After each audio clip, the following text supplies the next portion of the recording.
ನಮಸ್ಕಾರ ಸ್ನೇಹಿತರೆ, ಮಹಾರಾಷ್ಟ್ರದ ಪವಾರ್ ಕುಟುಂಬದ ಬಗ್ಗೆ ನಿಮಗೆ ಎಷ್ಟು ಗೊತ್ತು? ಎನ್ಸಿಪಿಯನ್ನ ಮಹಾರಾಷ್ಟ್ರದ ಜೆಡಿಎಸ್ ಅಂತ ಕರೆಯುವುದು ಯಾಕೆ? ಪವಾರ್ ಕುಟುಂಬದಲ್ಲಿ ಎಷ್ಟು ಜನ ರಾಜಕೀಯದಲ್ಲಿ ಇದ್ದಾರೆ?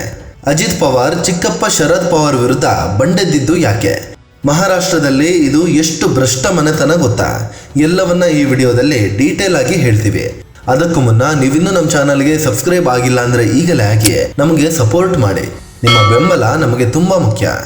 ಅಜಿತ್ ಪವಾರ್ ಇವರು ಕಾಂಗ್ರೆಸ್ ಮೂಲಕ ರಾಜಕೀಯ ಪ್ರವೇಶ ಮಾಡಿದ್ರು. ನಂತರದಲ್ಲಿ ಚಿಕ್ಕಪ್ಪ ಎನ್ಸಿಪಿ ಪಕ್ಷ ಕಟ್ಟಿದಾಗ ಸಾಥ್ ಕೊಟ್ರು. ಇವರು 8 ಸಲ ಬಾರಾಮತಿ ಕ್ಷೇತ್ರದಿಂದ ಶಾಸಕರಾಗಿ ಆಯ್ಕೆ ಆಗಿದ್ದಾರೆ. ಅಂದ್ರೆ ಕಳೆದ 35 ವರ್ಷಗಳಿಂದ ಬಾರಾಮತಿ ಕ್ಷೇತ್ರಕ್ಕೆ ಇವರೊಬ್ಬರೇ ಶಾಸಕರು. ಇನ್ನು ಇವರು 1 ಸಲ ಲೋಕಸಭೆಗೂ ಆಯ್ಕೆ ಆಗಿದ್ದಾರೆ. ಅಜಿತ್ ಪವಾರ್ 6 ಸಲ ಮಹಾರಾಷ್ಟ್ರದ ಡಿಸಿಎಂ ಆಗಿ, ವಿವಿಧ ಸರ್ಕಾರಗಳಲ್ಲಿ ಸಚಿವರಾಗಿ, ವಿರೋಧ ಪಕ್ಷದ ನಾಯಕರಾಗಿಯೂ ಕೆಲಸ ಮಾಡಿದ್ದಾರೆ. ಆದರೆ 2024ರಲ್ಲಿ ಬಂಡೆದ್ದು ಎನ್ಸಿಪಿ ವಿಭಜನೆಗೆ ಕಾರಣವಾದರು. ಎನ್ಸಿಪಿ ಕಟ್ಟಿದ್ದು ಶರದ್ ಪವಾರ್ ಆದ್ರೂ ಶಾಸಕರ ಬೆಂಬಲ ಅಜಿತ್ಗೆ ಇತ್ತು. ಹೀಗಾಗಿ ಇವರದ್ದೇ ನಿಜವಾದ ಎನ್ಸಿಪಿ ಅಂತ ಚುನಾವಣಾ ಆಯೋಗ ಘೋಷಿಸಿತು. ಇನ್ನು ಅಜಿತ್ ಪವಾರ್ ಬಳಿ 50 ಕೋಟಿ ರೂಪಾಯಿ ಮೌಲ್ಯದ ಆಸ್ತಿ ಇದೆ.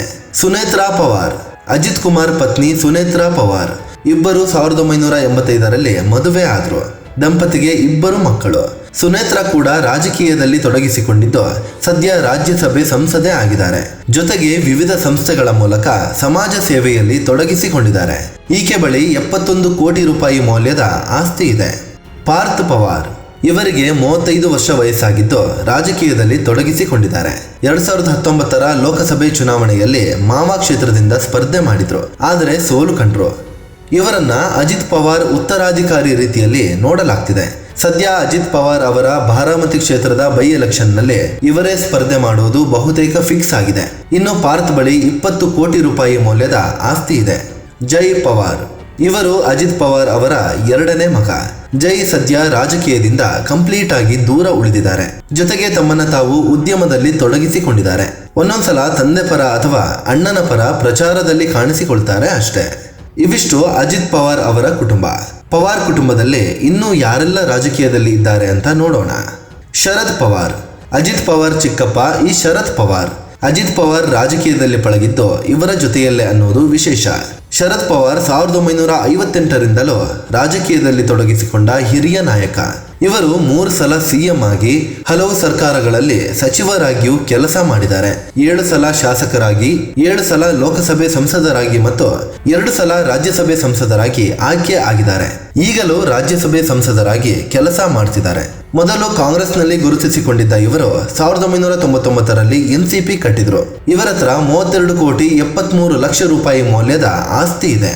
ಸುಪ್ರಿಯಾ ಸುಲೆ ಶರದ್ ಪವಾರ್ರ ಒಬ್ಬಳೆ ಮಗಳು. ಈ ಸುಪ್ರಿಯಾ ಸುಲೆ 2009ರಿಂದ ನಿರಂತರವಾಗಿ 4 ಸಲ ಲೋಕಸಭೆಗೆ ಆಯ್ಕೆ ಆಗಿದ್ದಾರೆ. 1 ಸಲ ರಾಜ್ಯಸಭೆ ಸದಸ್ಯ ಆಗಿನೂ ಆಯ್ಕೆ ಆಗಿದ್ದಾರೆ. ಮಹಿಳಾ ಸಬಲೀಕರಣ, ಮಹಿಳೆಯರ ಹಕ್ಕುಗಳಿಗಾಗಿ ಹೋರಾಡಿ ಇವರು ಹೆಸರು ಮಾಡಿದ್ದಾರೆ. ಮಹಾರಾಷ್ಟ್ರದಲ್ಲಿ 2012ರಲ್ಲಿ ರಾಷ್ಟ್ರವಾದಿ ಯುವತಿ ಕಾಂಗ್ರೆಸ್ ಸ್ಥಾಪಿಸಿದ್ದು ಕೂಡ ಇವರೇ. ಈಕೆ ಹೆಸರಲ್ಲಿ 166 ಕೋಟಿ ರೂಪಾಯಿ ಮೌಲ್ಯದ ಆಸ್ತಿ ಇದೆ. ಶ್ರೀನಿವಾಸ್ ಅಜಿತ್ ಪವಾರ್ ಅಣ್ಣ ಶ್ರೀನಿವಾಸ್ ಕೂಡ ರಾಜಕೀಯದಲ್ಲಿ ಗುರುತಿಸಿಕೊಂಡಿದ್ದಾರೆ. ಆದರೆ ಅಜಿತ್ 2023ರಲ್ಲಿ ಬಂಡೆದ್ದಾಗ ಸ್ವಂತ ಅಣ್ಣ ಶ್ರೀನಿವಾಸ್ ಜೊತೆಗೆ ನಿಲ್ಲಲಿಲ್ಲ. ಬದಲಿಗೆ ಚಿಕ್ಕಪ್ಪ ಶರದ್ ಪವಾರ್ಗೆ ಸಪೋರ್ಟ್ ಮಾಡಿದ್ರು. 2024ರ ವಿಧಾನಸಭೆ ಚುನಾವಣೆಯಲ್ಲಿ ಶ್ರೀನಿವಾಸ್ ಮಗ ಯುಗೇಂದ್ರ ಅಜಿತ್ ಪವಾರ್ ವಿರುದ್ಧವೇ ಸ್ಪರ್ಧೆ ಮಾಡಿದ್ರು, ಆದರೆ ಸೋಲು ಕಂಡ್ರು. ಇನ್ನು ಯುಗೇಂದ್ರ ಹೆಸರಲ್ಲಿ 50 ಕೋಟಿ 59 ಲಕ್ಷ ರೂಪಾಯಿ ಮೌಲ್ಯದ ಆಸ್ತಿ ಇದೆ. ರೋಹಿತ್ ಪವಾರ್ ಈತ ಅಜಿತ್ ಪವಾರ್ ದೊಡ್ಡಪ್ಪ ಅಪ್ಪ ಸಾಹೇಬ್ರ ಮೊಮ್ಮಗ. ಇವರು ಕೂಡ ರಾಜಕೀಯದಲ್ಲಿ ತೊಡಗಿಸಿಕೊಂಡಿದ್ದು 2 ಸಲ ಶಾಸಕರಾಗಿ ಆಯ್ಕೆ ಆಗಿದ್ದಾರೆ. ಎನ್ಸಿಪಿ ವಿಭಜನೆ ಆದ್ಮೇಲೆ ಇವರು ಶರದ್ ಪವಾರ್ ಅವರ ಎನ್ಸಿಪಿಯಲ್ಲಿ ಗುರುತಿಸಿಕೊಂಡಿದ್ದಾರೆ. ರೋಹಿತ್ ಬಳಿ 106 ಕೋಟಿ ರೂಪಾಯಿ ಮೌಲ್ಯದ ಆಸ್ತಿ ಇದೆ. ಅಜಿತ್ ಬಂಡಾಯಕ್ಕೆ ಕಾರಣ ಏನು? ಅಜಿತ್ ಪವಾರ್ ರಾಜಕೀಯ ಶುರು ಮಾಡಿದ್ದೆ ಚಿಕ್ಕಪ್ಪ ಶರದ್ ಪವಾರ್ ಜೊತೆ. ಚಿಕ್ಕಪ್ಪ ಎನ್ಸಿಪಿ ಕಟ್ಟಿದಾಗ ಅಜಿತ್ ಕೂಡ ಕಾಂಗ್ರೆಸ್ ಬಿಟ್ಟು ಎನ್ಸಿಪಿ ಸೇರಿದ್ರು. ಎನ್ಸಿಪಿಯಲ್ಲಿ ಶರದ್ ಪವಾರ್ ಬಿಟ್ರೆ ಅಜಿತ್ ಪವಾರ್ ಅಂತ ಇತ್ತು. ಆದರೆ ನಂತರದಲ್ಲಿ ಶರದ್ ಪವಾರ್ ಮಗಳು ಸುಪ್ರಿಯಾ ಸುಲೆ ರಾಜಕೀಯಕ್ಕೆ ಎಂಟ್ರಿ ಕೊಟ್ರು. ಸುಪ್ರಿಯಾ ಮೊದಲಿಗೆ ರಾಷ್ಟ್ರ ರಾಜಕಾರಣದಲ್ಲಿ ಗುರುತಿಸಿಕೊಂಡಿದ್ರಿಂದ ಅಜಿತ್ಗೆ ಏನೂ ಅನ್ನಿಸಲಿಲ್ಲ. ಆದರೆ ನಂತರದಲ್ಲಿ ಶರದ್ ಪವಾರ್ ಮಗಳು ಸುಪ್ರಿಯಾರನ್ನ ಮಹಾರಾಷ್ಟ್ರ ರಾಜಕಾರಣಕ್ಕೂ ತಂದ್ರು. ಇದು ಅಜಿತ್ ಪವಾರ್ಗೆ ಇಷ್ಟ ಆಗಲಿಲ್ಲ. ಜೊತೆಗೆ ಅಜಿತ್ ಪವಾರ್ ತಮ್ಮ ಮಗ ಪಾರ್ಥ್ಗೆ ಶರದ್ ಪವಾರ್ ಬೆಂಬಲ ಸಿಗುತ್ತೆ ಅಂತ ಅಂದುಕೊಂಡಿದ್ರು. ಆದ್ರೆ ಶರದ್ ಪವಾರ್ ಅಜಿತ್ ಮಗ ಪಾರ್ಥ್ಗೆ ಸಪೋರ್ಟ್ ಮಾಡಲಿಲ್ಲ. ಬದಲಿಗೆ ತಮ್ಮ ಸಹೋದರ ಅಪ್ಪ ಸಾಹೇಬ್ ಮೊಮ್ಮಗ ರೋಹಿತ್ ಪವಾರ್ಗೆ ಸಪೋರ್ಟ್ ಮಾಡಿದ್ರು. ಹೀಗೆ 2019ರಲ್ಲಿ ಹೊತ್ತಿಕೊಂಡ ಕಿಡಿ 2023ರಲ್ಲಿ ಬೆಂಕಿಯಾಗಿ ಸ್ಫೋಟಗೊಳ್ತು. ಮಹಾರಾಷ್ಟ್ರದ ಕಡು ಭ್ರಷ್ಟ ಕುಟುಂಬ. ಮಹಾರಾಷ್ಟ್ರ ರಾಜಕೀಯದಲ್ಲಿ ಪವಾರ್ ಕುಟುಂಬ ತುಂಬಾ ಪ್ರಭಾವ ಹೊಂದಿದೆ. ಅದೇ ರೀತಿ ಇಡೀ ರಾಜ್ಯದಲ್ಲಿ ಅತ್ಯಂತ ಭ್ರಷ್ಟ ಕುಟುಂಬ ಕೂಡ ಇದೇ ಆಗಿದೆ. ಅಷ್ಟಷ್ಟು ದೊಡ್ಡ ಹಗರಣಗಳನ್ನ ಮಾಡಿ ಸಾವಿರಾರು ಕೋಟಿ ನುಂಗಿ ನೀರು ಕುಡಿದ ಆರೋಪ ಈ ಕುಟುಂಬದ ಮೇಲಿದೆ. 25,000 ಕೋಟಿ ರೂಪಾಯಿ ಮೌಲ್ಯದ ಮಹಾರಾಷ್ಟ್ರ ಸಹಕಾರಿ ಬ್ಯಾಂಕ್ ಹಗರಣದಲ್ಲಿ ಶರದ್ ಪವಾರ್ ಮತ್ತು ಅಜಿತ್ ಪವಾರ್ ಹೆಸರು ಕೇಳಿ ಬಂದಿತ್ತು. ಸುಪ್ರಿಯಾ ಸುಲೆ ಮತ್ತು ಅವರ ಕುಟುಂಬದ ಮೇಲೆ ಲವಾಸಾ ಹಿಲ್ ಸಿಟಿ ಭೂ ಹಗರಣದಲ್ಲಿ ಭಾಗಿಯಾದ ಆರೋಪ ಇತ್ತು. ಎಲ್ಲಕ್ಕಿಂತ ದೊಡ್ಡದಾಗಿ 70,000 ಕೋಟಿ ರೂಪಾಯಿ ಮೌಲ್ಯದ ನೀರಾವರಿ ಹಗರಣದಲ್ಲಿ ಅಜಿತ್ ಪವಾರ್ ಹೆಸರು ಕೇಳಿ ಬಂದಿತ್ತು. ಅಜಿತ್ ಮಗ ಪಾರ್ಥ್ ಪವಾರ್ 1,800 ಕೋಟಿ ರೂಪಾಯಿ ಮೌಲ್ಯದ ಜಮೀನು ಹಗರಣದಲ್ಲಿ ಭಾಗಿಯಾಗಿದ್ದು ಬಯಲಾಗಿತ್ತು. ಹೀಗೆ ಸಾಲು ಸಾಲು ಹಗರಣಗಳಲ್ಲಿ ಸಾವಿರಾರು ಕೋಟಿ ರೂಪಾಯಿ ನುಂಗಿದ ಆರೋಪ ಈ ಕುಟುಂಬದ ಮೇಲಿದೆ. ಆದರೂ ರಾಜಕೀಯವಾಗಿ ಈ ಕುಟುಂಬದ ಪ್ರಭಾವ ಮಾತ್ರ ಇನ್ನೂ ಕಡಿಮೆ ಆಗಿಲ್ಲ. ಜೆಡಿಎಸ್ಗೂ ಎನ್ಸಿಪಿಗೂ ಸಾಮ್ಯತೆ.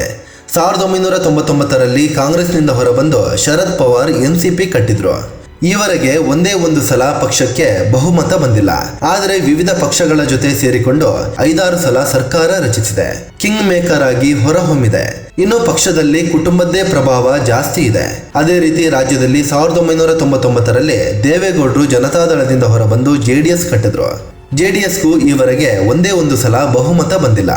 ಆದರೂ ವಿವಿಧ ಪಕ್ಷಗಳ ಜೊತೆ ಸೇರಿ 3 ಸಲ ಸರ್ಕಾರ ರಚಿಸಿದೆ. ಪಕ್ಷದಿಂದ ಕುಮಾರಸ್ವಾಮಿ 2 ಸಲ ಸಿಎಂ ಸ್ಥಾನಕ್ಕೂ ಏರಿದ್ದಾರೆ. ಎನ್ಸಿಪಿ ರೀತಿಯಲ್ಲೇ ಜೆಡಿಎಸ್ ಕೂಡ ಕುಟುಂಬ ರಾಜಕಾರಣಕ್ಕೆ ಹೆಸರುವಾಸಿಯಾಗಿದೆ. ಸ್ನೇಹಿತರೆ, ಇದು ವಿಮಾನ ಪತನದಲ್ಲಿ ವಿಧಿವಶರಾದ ಅಜಿತ್ ಕುಟುಂಬದ ಬಗ್ಗೆ ಒಂದಷ್ಟು ಮಾಹಿತಿ ಕೊಡುವ ಪ್ರಯತ್ನ. ಇವರ ಕುಟುಂಬದ ಬಗ್ಗೆ ನಿಮಗೆ ಏನನ್ಸುತ್ತೆ ಕಾಮೆಂಟ್ ಮಾಡಿ ಹೇಳಿ. ಅದೇ ರೀತಿ ನೀವಿನ್ನೂ ನಮ್ಮ ಚಾನಲ್ಗೆ ಸಬ್ಸ್ಕ್ರೈಬ್ ಆಗಿಲ್ಲ ಅಂದರೆ ಈಗಲೇ ಆಗಿ ನಮಗೆ ಸಪೋರ್ಟ್ ಮಾಡಿ. ನಿಮ್ಮ ಬೆಂಬಲ ನಮಗೆ ತುಂಬ ಮುಖ್ಯ.